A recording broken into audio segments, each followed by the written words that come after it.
Hello guys, welcome out to this channel. In this video நம்ம என்ன பார்க்க போறோம் அப்படின்னா ரொம்ப முக்கியமான ஒரு கொஸ்டின் தான். அண்ட் இந்த கொஸ்டின்ல நம்ம என்னத்தை பற்றி டிஸ்கஸ் பண்ண போகிறோம் அப்படின்னா மைக்ரோஸ்கோபிக் ஃபார்ம் ஆஃப் ஓம்ஸ்ல அப்படின்னு சொல்கிற கொஸ்டின் தான். இந்த மைக்ரோஸ்கோபிக் மாடல் ஆஃப் கரண்ட் அப்படின்னா இந்த ஜென்ரல் ஃபார்ம் ஆஃப் ஓம்ஸ்ல அப்படின்னு கேட்டிருக்காங்க.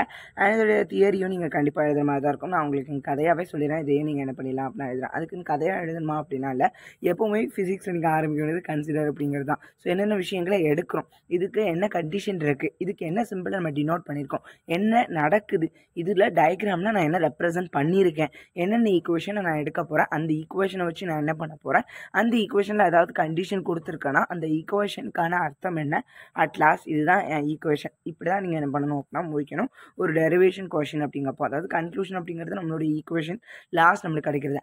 ஆரம்பத்தில் கிடைக்கும் போது நம்மளுக்கு தெரியும் நம்ம என்ன எடுக்கிறோம் அப்படின்ட்டு. ஸோ அதை வெளிப்படுத்தணும் நம்மளோட பேப்பரில். அதுக்காக தான் என்ன பண்ணணும் அப்படின்னா நம்ம தியரி எழுதணும், தியரி படிக்கணும் அப்படிங்கிற ஒரு மைண்ட் செட்டுக்கு வர்றது காரணமே. அண்ட் இன் திஸ் வீடியோ நம்ம அதை எல்லாத்தையுமே கிளியர் பண்ணிடலாம். அண்ட் ஃபர்ஸ்ட் என்ன சொல்கிறாங்க, consider conductor with area of cross section A. So என்ன பண்ண போகிறோம், ஒரு கண்டக்டரை நம்ம எடுத்துக்கிட போகிறோம். அப்போ அது கன்சிடர் கண்டக்டர் அப்படின்னு போட்டிருக்காங்க.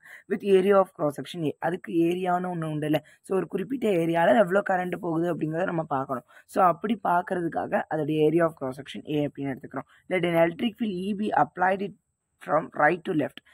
இப்போ என்ன பண்ண போகிறோம், எலக்ட்ரிக் ஃபீல்டு அப்படிங்கிறது கேபிட்டல் இ ஆஃப் மேலே வந்து வெக்டார் போடுவோம். ஸோ இதை என்ன பண்ணுறோம், அப்ளை பண்ணுறோம். எதுக்காக அப்ளை பண்ணுறோம் நம்மளுக்கே தெரியும். ஒரு பொட்டன்ஷியல் டிஃபரன்ஸ் கிரியேட் பண்ணணும். ஒரு பொட்டன்ஷியல் டிஃபரன்ஸ் கிரியேட் ஆனால் தான் நமக்கு எலக்ட்ரான்ஸ் மூவ் ஆகும். ஸோ அங்கே ஒரு ட்ரிஃப்ட் வெலாசிட்டி அப்படிங்கிறது மூவ் ஆகும்போது நம்மளுக்கு என்ன ஆகும், கரண்ட் வந்து கண்டக்ட் ஆக ஆரம்பிக்கும். அப்போ ஆரம்பத்தில் ஒரு பேட்ரி அப்படிங்கிறவர் யார் அப்படின்னா ஒரு சப்ளையர் மாதிரி. அவர் ஆரம்பித்து வச்சாதான் மித்தவங்களாம் என்ன ஆவாங்க, அதுலேருந்து எனர்ஜி மாதிரி ட்ரிஃப்ட் வெலாசிட்டி அப்படிங்கிறத எடுத்துக்கிட்டு டக்கு டக்கு டக்கு டக்கு நகர ஆரம்பிச்சிடுவாங்க. இவங்க நகர ஆரம்பிச்சிட்டாங்கன்னா போதும், கரண்ட் என்ன ஆக ஆரம்பிச்சிடும், ஃப்ளோ ஆக ஆரம்பிச்சிடும். இவ்வளோதான் விஷயம். அப்போ முதல்ல நம்ம சொல்ல வர்றது ஒரு கண்டக்டர் இருக்கணும். அந்த கண்டக்டருக்கு ஒரு குறிப்பிட்ட ஏரியா எடுத்துக்கிறோம். அந்த கண்டக்டரில் நம்ம ரைட்லேருந்து லெஃப்ட்டுக்கு என்ன பண்ணுறோம், எலக்ட்ரிக் ஃபீல்டை அப்ளை பண்ணுறோம். Suppose there are n electrons per unit volume in a conductor and assume that all the electrons move with velocity same drift velocity vd vector as shown in the diagram. So இப்போ அடுத்து நம்மளுக்கு என்ன சொல்கிறாங்க, ஒருவேளை n electrons இருக்குது ஒரு குறிப்பிட்ட வால்யூமில், per n electrons per unit வால்யூம்னா ஒரு வால்யூமில் n எலக்ட்ரான்ஸ் இருக்குது. அதாவது ஒரு வால்யூமில் ஒரு இப்போ 1 அப்படின்னு நம்ம எடுத்துக்கிட்டோம் அப்படின்னா அதில் நிறைய எலக்ட்ரான்ஸ் இருக்குது அப்படிங்கிறது தான் இங்கே n எலக்ட்ரான்ஸ் இருக்குது. ஒரு வேளை இருக்குது அப்படின்னு நம்ம எடுத்துக்கிறோம். ஏன்னா நம்மளுக்கு தெரியாதுல்ல அது என்ன கண்டக்டரோ, அதில் எவ்வளோ எலக்ட்ரான்ஸ் இருக்கோ, என்னென்னமோ அதில் மாறும். ஸோ அதனால் நம்ம என்ன ஒரு விஷயத்தை நம்ம எடுத்துக்கிறோம், ஒரு வேளை நம்பர் ஆஃப் எலக்ட்ரான்ஸ் ஒரு குறிப்பிட்ட ஒரு வால்யூம்லேயே நம்மளுக்கு நிறைய எலக்ட்ரான்ஸ் இருக்கும். அதே மாதிரி நம்ம என்னத்தை கணிச்சு வச்சுக்கிறோம், அஷ்யூம் தட் என்ன யோசிச்சு வச்சுக்கிறோம், all the electrons move with same velocity. ஒவ்வொரு எலக்ட்ரான்ஸ்க்குள்ள ஒவ்வொரு கெப்பாசிட்டி வச்சு அது என்ன ஆகும், ஒரு ட்ரிஃப்ட் வெலாசிட்டி இருக்கும். பட் இங்கே என்ன பண்ணிக்கிறோம், இதில் உள்ள எல்லா எலக்ட்ரான்ஸுக்கும் சேமான ட்ரிஃப்ட் வெலாசிட்டி அப்படின்னு நம்ம எடுத்துக்கிறோம். ஸோ அப்போ முக்கியமான விஷயம் நீங்கள் எழுத வேண்டியதே இந்த சேம் ட்ரிஃப்ட் வெலாசிட்டி அப்படிங்கிறது. ஏன்னா இது ஒரு கண்டிஷன் மாதிரி, அசப்ஷன் மாதிரி நம்ம எடுத்துக்கிறது, அது சொல்லணும்ல. அதுக்காக இப்போ டயக்ராம் பார்த்துக்கலாம். நம்ம எடுத்துருக்க ஏரியா ஆஃப் க்ராஸ் செக்ஷன் என்ன இருக்குது, இந்த இருக்குது. இந்த ஏரியா ஆஃப் க்ராஸ் செக்ஷனில் எலக்ட்ரான்ஸ் என்ன ஆகுது, மூவ் ஆகுது. சப்போஸ் இங்கே என்ன நம்ம சொன்னோம், ஒரு குறிப்பிட்ட வால்யூமில் n நம்பர் ஆஃப் எலக்ட்ரான்ஸ் இருக்குது அப்படின்னா நம்ம என்ன அஷ்யூம் பண்ணிக்கிறோம், இந்த மூவ் ஆகிற எல்லா எலக்ட்ரான்ஸுக்கும் சேம் ட்ரிஃப்ட் வெலாசிட்டி தான் அப்படின்னு நம்ம எடுத்துக்கிறோம் அப்படின்னு நம்ம சொல்லிட்டோம். ஸோ இப்போ drift velocity of the electron, drift velocity of the electron அப்படிங்கிறது vd அப்படின்னு சொல்லுவோம். விக்கு கீழே டி போடணும். ஸோ இது நம்மளுக்கு தெரியும், இதுக்கு வெக்டார் போடணும்னாலும் போட்டுக்கலாம்.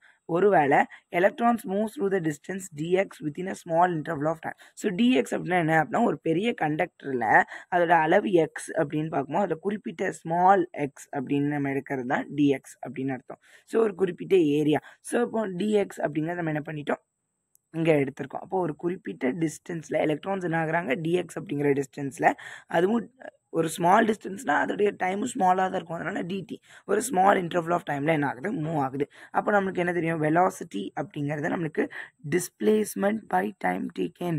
ஸோ டிஸ்பிளேஸ்மெண்ட் அப்படிங்கிறது எக்ஸ்ன்னு சொல்லுவோம், இதை டி அப்படின்னு சொல்லுவோம். இங்கே small time small interval of time அப்படிங்கிறனால டிஎக்ஸ் பை டிடி. ஸோ அப்போ இதை போட்டாச்சு.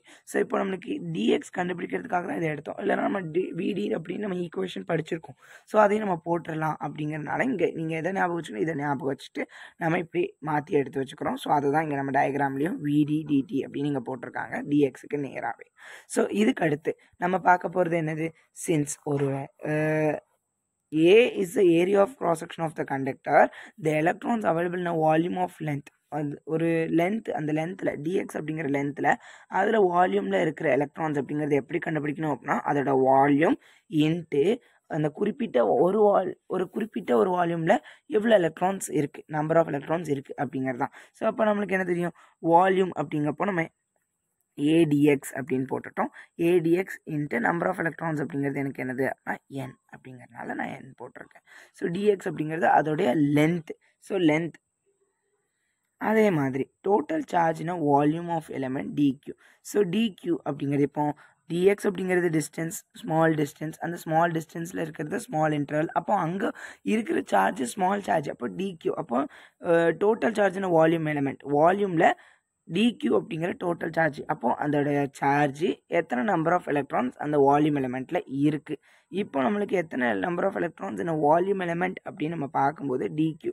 ஸோ டிக்யூங்கப்போ சார்ஜ் அப்படிங்கிறது நம்மளுக்கு எலக்ட்ரான், அதனால் இ அப்படின்னு நம்ம போட்டுட்டோம். அது என்ன ஏவிடிடி அப்படின்ட்டு. இங்கே நம்மளுக்கு என்ன தெரியும், டிஎக்ஸ் அப்படிங்கிறது தெரியுமா, அதாவது ஏ டிஎக்ஸ் இன்ட்டு என் அப்படிங்கிறது தான் நம்ம என்னன்னு கண்டுபிடிச்சி வச்சுருந்தோம்.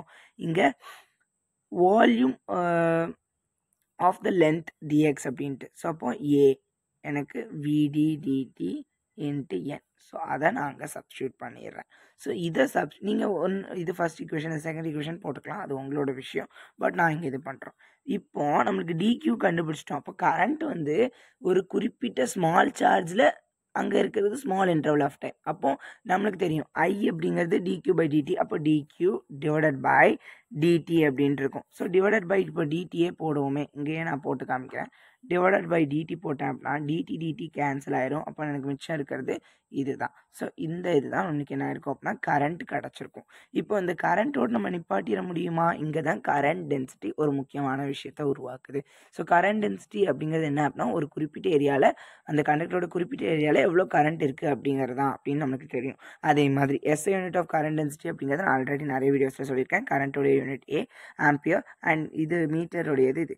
ஸோ இதோடைய பவர் வந்து +2ல் இருக்கிறது மேலே வரும்போது -2 வரும். அப்போ AM the power of -2 அப்படின்னு நம்மளுக்கு யூனிட் மாறும். இப்போ நம்மளுக்கு என்ன அப்படின்னா கரண்ட் தெரியும். ஸோ கரண்ட் தெரியும் அப்படிங்கப்போ நம்ம ஜஸ்ட் சப்ஸ்டியூட் பண்ணிடலாமா, நம்ம என்ன கண்டுபிடிச்சிடும் NEAVD அப்படின்னு நம்மளுக்கு பழைய ஈக்குவேஷனில் தெரியும். ஸோ அப்போ இதில் ஏவும் கேன்சல்ட் ஆயிரும். நெக்ஸ்ட் ஜே அப்படிங்கிறது நமக்கு கிடச்சிருச்சு. ஸோ இங்கேயும் நம்ம நிப்பாட்டிடலாமா அப்படின்னா விடி அப்படிங்கிறது நம்மளுக்கு தெரியும். அப்படிங்கிற காரணத்தினால விடியை சப்ஸ்டியூட் பண்ணோம் அப்படின்னா e by m into e அப்படிங்கிறத சப்ஸ்டியூட் பண்ணோம் அப்படின்னா NE²τ/m. NE²τ/m அப்படிங்கப்போ அது ஸ்டிக்மா. ஸோ அதனால் J is equal to sigma e. இதில் நீங்கள் வெக்டார் வந்து போட்டுக்கலாம். எதுக்கு அப்படின்னா ஜேக்கும் ஈக்கும், ஏன்னா அது ரெண்டுதும் வெக்டார் அப்படிங்கிற வெக்டார் குவான்டிட்டி அப்படிங்கிற காரணத்தினால. வெக்டார் குவான்டிட்டினா அதுக்கு மேக்னிடியூடும் உண்டு, அதுக்கு டைரக்ஷனும் உண்டு. But conventionally we take the direction of the current density as the direction of electric field. So the above equation என்ன மாறிடுது, இப்படி மாறிடுது அப்படின்னு என்ன பண்ணுறாங்க சொல்லியிருக்காங்க. ஸோ கன்வென்ஷனலி அப்படின்னா நமக்கு டைரக்ஷன் கன்வென்ஷனல் கரண்ட் அப்படின்னு நம்ம இப்போ நம்மளுடைய டாபிக்ஸில் பார்த்துருப்போம். இதுதான் மைக்ரோஸ்கோபிக் ஃபார்ம் ஆஃப் ஓம்ஸ்லா அப்படிங்கிறது. ஸோ ஃபர்ஸ்ட்லேருந்து நான் ஒரு சின்ன ரீகேப்பை நான் அடுத்தடுத்த ஷார்ட்ஸில் நான் அப்லோட் பண்ணுறேன். And this may be easiest question, இருந்தும் நான் இங்கேயுமே ரிவைஸ் பண்ணிட்டு போயிடுறேன்.